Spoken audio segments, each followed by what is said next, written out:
Mtazamaji, hebu tafakari hili. Mzee anayefahamika kwa jina Boniface Muhandia mwenye umri wa miaka 99 aliondoka nyumbani kwake mwaka 1965, miaka mitatu baada ya taifa kupata uhuru, kwenda Uganda kwa shughuli kidogo tu za kikazi, huku akiwaacha nyuma mkewe pamoja na wanawe wanne. Miaka 60 baadaye, mzee Muhandia amerudi nyumbani katika kijiji cha Eshisari, eneo bunge la Mumias Mashariki kwenye kaunti ya Kakamega.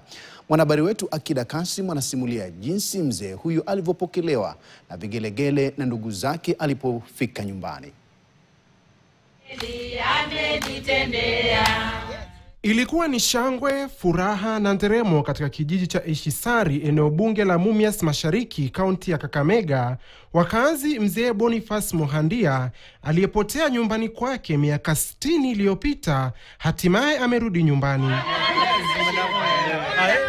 Kulingana na ndugu zake, wanasema Muhandia alitoweka kwao mnamo mwaka 1965 alipoaga kusema anaelekea nchi jirani ya Uganda kwa shughuli za kikazi.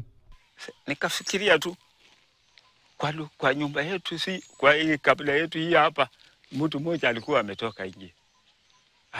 Ndugu yangu nilikuwa sokoni, nikaanza mbio nikakuja, kapata wamempeleka kwa kijana yangu. Nikamwangalia nikasema huyu ni ndugu yangu. Nikamkumbatia, nikamsalamia. Ile ndio mimi kwa Mason. Mpaka wakati huu sasa nimeshazeeka. Sioni vizuri, sio kujenga. Hapana. Mzee Muhandia anasema shughuli za ujenzi zilimteka nchini Uganda, huku akipewa kandarasi nyingi kutokana na ujuzi wake wa kipekee. Ndio Uganda kufanya kazi yangu ya Mason, napata mzuri. Kuingia nikaingia napata kazi sasa hiyo. Uganda wanasanga anasema wewe tulifikiria ati unaweza kuchukua kazi ya kujenga.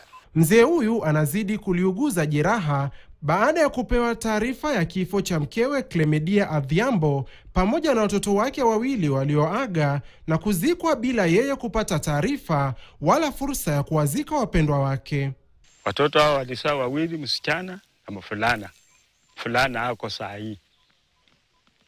Na wale wote ambao walizaa huku wa fulana walikufa wote. Kama Waswahili wasemavyo, mambo kangaja huenda yakaja, ni dhihirisho tosha kuwa familia na jamaa wa Muhandia walikuwa na matumaini kuwa ipo siku watampata jamaa yao waliokosa kumtia machoni kwa takriban miaka 60 iliyopita. Akida Kasim, KTN. Naam, tuangazie siasa sasa.